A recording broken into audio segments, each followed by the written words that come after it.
ഈ ഭീകര പ്രവർത്തനം എന്ന് പറഞ്ഞാൽ ആദ്യം ചെയ്ത പുണ്യപ്രവർത്തനം എന്ന് പറഞ്ഞാൽ മഹാനായ ഇമാം നവവി റളിയല്ലാഹു അൻഹുവിൻ്റെ മുസ്ലിങ്ങൾ കേൾക്കണം, കേട്ടവർ കേൾക്കാത്തവരോട് പറഞ്ഞു കൊടുക്കണം. നേരത്തെ ബഹുമാന്യനായ ഡോക്ടർ സാറാന്ന് ഒന്നോട് പറഞ്ഞു, പള്ളിയിൽ തന്നെയാ ബോംബ് പൊട്ടിക്കുന്നത്. എന്ത് ഇസ്ലാമാണോ ഇത്? നിസ്കാരത്തിന് ജുമാക്ക് വരുന്ന പാവപ്പെട്ടവന്റെ പള്ളക്ക് തന്നെ ബോംബ് വെച്ച് കൊല്ലുന്നു, എന്നിട്ട് പറയാ മുസ്ലിങ്ങൾക്ക് വേണ്ടിയാന്ന്. മൂളയുള്ളവൻ പറയുവോ ഇവർ ചെയ്യുന്നത് ഇസ്ലാമിന് വേണ്ടിയാന്ന്? ഇമാം നവവി തങ്ങൾ 500-ലധികം ഗ്രന്ഥങ്ങൾ ലോകത്ത് സമർപ്പിച്ച വലിയ മഹാന. എത്ര? 500-ലധികം. ഭരണം കിട്ടിയ പാടെ ചെന്ന് മൂപ്പരുടെ കബറങ്ങോട്ട് തട്ടി തകർത്തു പൊളിച്ചു കളഞ്ഞു. മക്കത്തും മദീനത്തും ഉണ്ടായിരുന്ന 100 കണക്കിന് മഹാന്മാരുടെ ഖബറുകൾ ഉണ്ടായിരുന്നു. ചെറുപ്പക്കാരെ, നാളെ സൗദി അറേബ്യയിൽ പോയിട്ട് ഇസ്ലാം അതാണെന്ന് പഠിച്ചിങ്ങോട്ട് വരല്ലേ നിങ്ങൾ? 2 മിനിറ്റ് ഞാൻ സുന്നത്ത് ജമാഅത്തും കൂടി പറഞ്ഞോട്ടെ. ഈ സൗദി അറേബ്യ വന്നതെന്നാ? എത്ര കൊല്ലായി സൗദി അറേബ്യ വന്നിട്ട്? അറിയാവോ? നീല ഷർട്ടുകാരനോടാ ചോദിക്കുന്നത്. സൗദി അറേബ്യ വന്നിട്ട് എത്ര കൊല്ലായി? എത്ര? അള്ളാന്റെ റസൂലിന്റെ കാലത്ത് സൗദി അറേബ്യ ഉണ്ടോ? ഇല്ല. 10-23 ചെറിയ രാഷ്ട്രങ്ങളായിരുന്നു. സൗദി അറേബ്യ വന്നിട്ട് താരിഖു മംലക്കത്തിൽ അറബിയത്ത് സൗദിയ എന്ന് പറഞ്ഞ് സൗദി അറേബ്യ പഠിപ്പിക്കുന്ന ഗ്രന്ഥത്തിൽ 340 കൊല്ലയാളൂ സൗദി അറേബ്യ വന്നിട്ട്. അള്ളാന്റെ റസൂൽ വന്നിട്ട് 1400 കൊല്ലം കഴിഞ്ഞു. അപ്പൊ ഇപ്പൊ ഈ 300 കൊല്ലം കഴിഞ്ഞ് വന്ന സൗദിയിൽ ചില ഭരണത്തിന്റെ ചില വിഷയങ്ങളൊക്കെ ഉണ്ടായിരുന്നു. അല്ലാതെ ഇവിടെ ദിക്റും സലാത്തും മൗലൂദും യാ ഖയ്യൂം യാ ഹയ്യു ഒക്കെ ചൊല്ലി കാര്യക്കൊരു വിസയും കിട്ടി സൗദി അറേബ്യ പോയിട്ട് തിരിച്ചു വന്നിട്ട് വഹാബിയാകുന്ന ആളുകളുണ്ട് ഇവിടെ. പഠിച്ചുകൊള്ളുക. 300 ശിഷ്ടം കൊല്ലയായുള്ളൂ സൗദി അറേബ്യ. എന്തായിരുന്നു? ഒറ്റ മിനിറ്റ് പറഞ്ഞോട്ടെ, സമയമാകുമ്പോൾ പറഞ്ഞേക്കണം നിർത്താൻ. ഒരു വ്യവസ്ഥ ഉണ്ടായിരുന്നു. ഈ 33ഓളം വരുന്ന 30 ചില്ലാനും വരുന്ന ചെറിയ രാജ്യങ്ങളൊക്കെ ഇങ്ങനെ നമ്മുടെ കേരളത്തിലെ രാജ്യം പോലെ ഭരിച്ചുകൊണ്ടിരിക്കുക. ഇത് അവരുടെ ഗ്രന്ഥത്തിൽ പറയുന്നതാ. അപ്പോഴാണ് മുഹമ്മദ് അബ്ദുൽ വഹാബ് ഉനൈനയിൽ ജനിക്കുന്നത്, സൗദിയുടെ ഒരു ഗ്രാമത്തിൽ. മൂപ്പനിങ്ങനെ ഫിക്കറാക്കി ഈ ആശയമൊക്കെ ഒന്ന് മാറ്റി എഴുതണം, ഒന്ന് തള്ളിപ്പറയണം. ആരുണ്ട് സഹായിക്കാൻ? പലരെയും അടുത്തു. ആരും സഹകരിക്കാതെ വന്നപ്പോ ഈ സൗദി അറേബ്യയുടെ ഇന്ന് ഭരിക്കുന്നയാളുടെ പേര് സൽമാന്റെ വാപ്പ അറിയോ? അബ്ദുല്ലാഹി. അബ്ദുള്ളയുടെ വാപ്പ ഫഹദിന്റെ വാപ്പ അറിയില്ല. അബ്ദുൽ അസീസ്, ഫൈസൽ, ഖാലിദ്, ഇനി 2 വാപ്പമാരും കൂടിയുണ്ട്. അതോടുകൂടി സൗദി അറേബ്യയുടെ ഭരണം കഴിഞ്ഞു. ആ ഉപ്പാപ്പ ചിന്തിച്ചുകൊണ്ടിരിക്കുക, നമ്മുടെ നാട്ടിൽ ചിന്തിച്ച പോലെ ഈ ചെറിയ രാജ്യങ്ങളെയൊക്കെ ഒന്ന് വെട്ടിപ്പിടിച്ചത് വലുതാക്കിയാൽ ഉഷാറാണല്ലോ. പക്ഷെ മൂപ്പർക്കൊട്ട് കഴിയോ ഇല്ല. അങ്ങനെ ഇയാളും ചിന്തിച്ചുകൊണ്ടിരിക്കുമ്പോഴാ ഈ ഫസാദിന്റെ ആളായ ഇബ്നു അബ്ദുൽ വഹാബ്, ഇന്നത്തെ ISSന്റെ നേതാവ്, ഉപ്പാപ്പ, ആ ഗ്രാൻഡ് ഫാദർ വന്നിട്ട് ഇതെങ്ങനെ ഉണ്ടാകും? ഇവർ 2 പേരും കൂടി ടൈപ്പ് ആവുകയാണ്. അവസാനം എന്താ എഗ്രിമെന്റ്? നമ്മൾ 2 പേരും കൂടി കൂടും. എൻ്റെ ബുദ്ധി, നിങ്ങളുടെ ശക്തി, ഭരണശക്തി, ഇത് 2ഉം കൂടി ഇതൊക്കെ വെട്ടിപ്പിടിച്ച് ഒരു രാജ്യമാക്കിയാൽ ഭരണം ആലു സഊദിന് വേണം. ആലു സഊദ്, അതാണ് ഇപ്പൊ സൽമാന്റെ പരമ്പര. അതിൽ മതം പറയാനുള്ള അവകാശം ആലു ഷെയ്ഖിന് വേണം. അതാണ് വഹാബി ഷെയ്ഖ്. അന്ന് മുതൽ ഇപ്പോഴത്തെ അവസാനത്തെ അബ്ദുൽ അസീസ് ആലു ഷെയ്ഖാണ് മുഫ്തി ആയിട്ടുള്ളത്. ആ ഒരു കണ്ടീഷൻ വെച്ചിട്ട് പടയോട്ടം തുടങ്ങി. രക്തവിപ്ലവത്തിലൂടെ 100 കണക്കിന് ആളുകളെ കൊന്നൊടുക്കി. മഹാന്മാരുടെ മക്ബറകൾ അടിച്ച് തകർത്താണ് വഹാബിസം ഉണ്ടായത്. മുസ്ലിങ്ങളെ, ഞങ്ങൾ കഠിന ശത്രുക്കളാണ് കേട്ടോ. ഞങ്ങൾ ആ മെമ്പറിൽ കൂട്ടലേങ്ങൾ. അവർ പറയുന്ന ഇസ്ലാമല്ല. ഏതാ അവർ പറയുന്ന ഇസ്ലാം? ഒരു അമുസ്ലിമിന്റെ മുഖത്ത് നോക്കി ചിരിക്കുന്നത് പാപമാണ്. പക്ഷെ അങ്ങനെ കിടുക എന്നുള്ളതല്ലാതെ വേറെ എന്താ പറയാനുള്ളത്? ഇന്നലെ ഒരു കാക്ക എഴുന്നേറ്റ് എന്ന് പ്രസംഗിക്കുന്നുണ്ട്, എൻ്റെ മക്കൾ ആരെയും ഞങ്ങൾ പോളിയോ ഒന്നും കൊടുത്തിട്ടില്ല, പോളിയോ കൊടുക്കുന്നത് ഹറാമാണ്, അത് കുഫ്രിയത്തിലേക്ക് പോകും. കേട്ടില്ലേ നിങ്ങൾ പ്രസംഗം? മക്കൾക്ക് പോളിയോ കൊടുത്താൽ അത് നിരീശ്വരവാദം, അത് ശിർക്കിലേക്ക് പോകും. ആരെങ്കിലും ഒരാൾ മക്കളെയും വിളിച്ചേ പോളിയോ കൊടുത്താൽ അവൻ ഇസ്ലാമിൽ നിന്ന് പുറത്തു പോകും. ഇമാതിരി ഭ്രാന്തും പറഞ്ഞുകൊണ്ട് നടക്കുന്ന കുറേ ആളുകളുണ്ട്. പച്ച മലയാളത്തിൽ പറഞ്ഞ ഒരു മുസ്ലിം സദസ്സിൽ, അതും പബ്ലിക്കിൽ പറയേണ്ടി വന്നതിൽ ഞങ്ങൾക്ക് ബുദ്ധിമുട്ടുണ്ട്. ഒരു സക്കാഫി എന്ന നിലയിൽ അപരിമിതമായ, ഇനി അതിനപ്പുറം എനിക്ക് പറയാൻ പറ്റില്ല. അങ്ങനെ കൂട്ടിയാൽ മതി നിങ്ങൾ. ഞങ്ങളെ തന്നെ കൊന്നുകളയണമെന്ന് 1991 അവരുടെ 981 ജൂലൈയിൽ പറഞ്ഞു. സുന്നികളെ കൊല്ലൽ നിർബന്ധമാണ്. അറിയോ നിങ്ങൾക്ക്? സുന്നികളെ കൊല്ലൽ നിർബന്ധമാണ്. 981 ജൂലൈ അൽമനാർ. പിന്നെ എന്താ കൊല്ലാൻ വരാതിരുന്നത്? അത് വരവും ചെലവും കൂടി നോക്കിയാൽ ശരിയാവില്ല എന്ന് മനസ്സിലാക്കി. അതുകൊണ്ട് വന്നില്ല. വരാൻ പറ്റുന്നിടത്തൊക്കെ കൊന്നിട്ടുണ്ട്. അതാണ് വഹാബിസം, അല്ലെങ്കിൽ മുജാഹിദ് പ്രസ്ഥാനം. അവരുടെ നേതൃത്വത്തിൽ ISS നടക്കുന്നത്. അത് ഇസ്ലാമല്ല. എന്തായാലും സൗദി അറേബ്യയിലൊക്കെ വലിയ മാറ്റങ്ങൾ വന്നിട്ടുണ്ട്. അള്ളാഹു മാറ്റങ്ങൾ വരുത്തുമാറാവട്ടെ. അതുകൊണ്ട് ആ പ്രസ്ഥാനത്തിലേക്കൊന്നും പോവണ്ട. അവർക്ക് കുട ചൂടി കൊടുക്കാനും ആരും പോവണ്ട. അങ്ങനെയും കൂടി പറയണമല്ലോ. അവർക്ക് കുട ചൂടി കൊടുക്കാനും പോവണ്ട. നമ്മുടെ വിശ്വാസം അത് കറക്റ്റാ. മഹാനായ മുഹമ്മദുർ റസൂലുള്ളാഹി, ഇത്രയും ആലിമീങ്ങൾ ഇവിടെ ഇരിപ്പുണ്ടല്ലോ, പുന്നാര നബിതങ്ങളെ വിളിക്കുന്നു, പറയുന്നു, ആ ഖബറിന്റെ മദീനയിലേക്ക് ചെല്ലുന്നു, നമ്മൾ ഇവിടെയുള്ള ഖബർസ്ഥാനുകളിൽ പോകുന്നു. അതൊക്കെ പോകുന്നവരെ കൊല്ലണം എന്നാണ് പറഞ്ഞത്, കൊന്നുകളയണം. എന്തൊരു ധിക്കാരമാണിത്! ഒരു ജനാധിപത്യ രാജ്യത്തിൽ നാടുകാണി മക്ബറ, ബ്രിട്ടീഷുകാരന്റെ കാലം മുതൽ നിലനിൽക്കുന്ന മക്ബറയാ.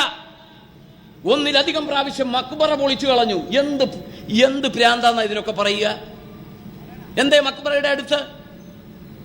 സംശയമുള്ളവരുണ്ടോ? 2 മിനിറ്റ് എനിക്ക് അനുവദിക്കും. നിങ്ങള്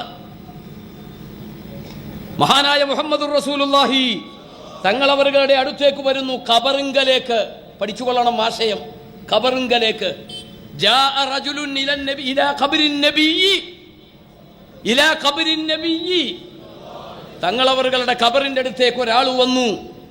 യാ റസൂലല്ലാഹ്, അല്ലാഹുവിന്റെ പ്രവാചകരെ, ഇസ്തസ്ഖീ ലിഉമ്മതിക, അങ്ങയുടെ ഉമ്മത്തിന് മഴയില്ല, മഴ വേണം. വഖദ് ഹലകൂ, മഴയില്ലാതെ അവർ വിഷമിക്കുന്നു, അവർ നശിക്കുന്നു.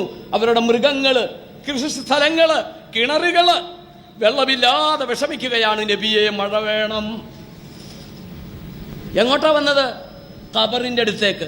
ഈ ഖബർ പൊളിയന്മാര് മനസ്സിലാക്കാൻ വേണ്ടിയാ പറയുന്നതിന്റെ ആധികാരികത. ഇത്രയും ആലിമീങ്ങൾ ഇവിടെ ഇരിപ്പുണ്ടല്ലോ, ഞാൻ പറയാം. ആ രാത്രിയിൽ ഫഅതാഹു റസൂലുള്ളാഹി സ്വല്ലല്ലാഹു അലൈഹി വസല്ലം, ആ രാത്രിയിൽ മുഹമ്മദുർ റസൂലുള്ളാഹി വന്നു. ആരുടെ അടുത്ത്?